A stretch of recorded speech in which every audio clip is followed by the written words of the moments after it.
Aujourd'hui, vous avez travaillé sur la géographie de l'Espagne. Vous avez sûrement lu des choses que vous saviez déjà, comme le fait que la capitale de l'Espagne, c'est Madrid. Et vous avez sûrement appris des choses comme le fait qu'il y a 47 millions d'habitants en Espagne et que c'est le troisième plus grand pays d'Europe en ce qui concerne sa superficie, sa taille. Madrid, sa capitale, se trouve à environ 600 mètres au-dessus du niveau de la mer. C'est la capitale la plus élevée en altitude d'Europe. L'Espagne a ainsi des frontières avec la France, dont elle est séparée au nord par la chaîne des Pyrénées, le Portugal à l'ouest, mais aussi l'Afrique, puisque l'Espagne se trouve à environ 14 km du Maroc, au niveau de cette petite pointe qu'on appelle le détroit de Gibraltar. En espagnol, el estrecho de Gibraltar.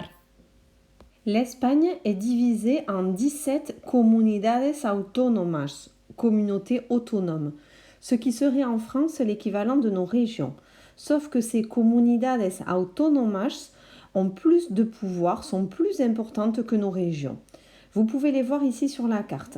On remarque que parmi ces comunidades autónomas, il y a des îles, las Islas Baleares, qui se trouvent dans la mer Méditerranée, et las Islas Canarias, qui se trouvent dans l'océan Atlantique, au sud-ouest de l'Espagne et pas très loin des côtes africaines. Ces deux communautés font partie de l'Espagne. Ces comunidades autónomas se divisent elles-mêmes en provincias, provinces, ce qui serait l'équivalent de nos départements. Il y en a 50 provincias. Chacune des 17 communautés autonomes a sa capitale, son drapeau, se dice la bandera, et parfois même sa langue, la lengua o el idioma. Ainsi, Madrid, Barcelona, Sevilla et Valencia sont chacune la capitale d'une comunidad autónoma, et ce sont les 4 plus grandes villes d'Espagne. Pour ce qui est des fleuves, il y a 5 fleuves importants en Espagne. Du nord vers le sud, el Ebro, el Duero, el Tajo, el Guadiana, el Guadalquivir. À toi de les répéter. Attention à soigner la prononciation. On t'écoute.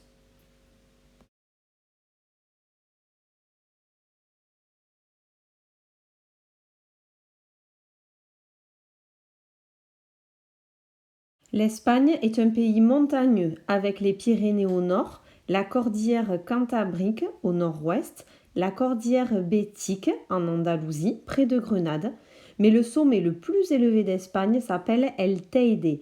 C'est celui que vous voyez ici, et il se trouve à Tenerife, une des îles Canaries, en las Islas Canarias.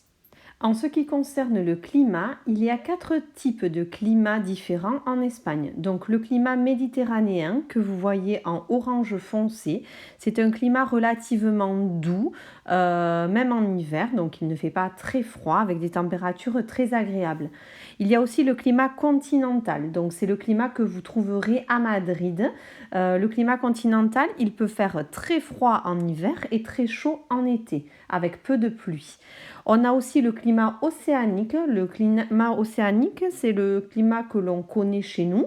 C'est un climat avec des températures assez douces, mais assez humides, où il pleut quand même pas mal.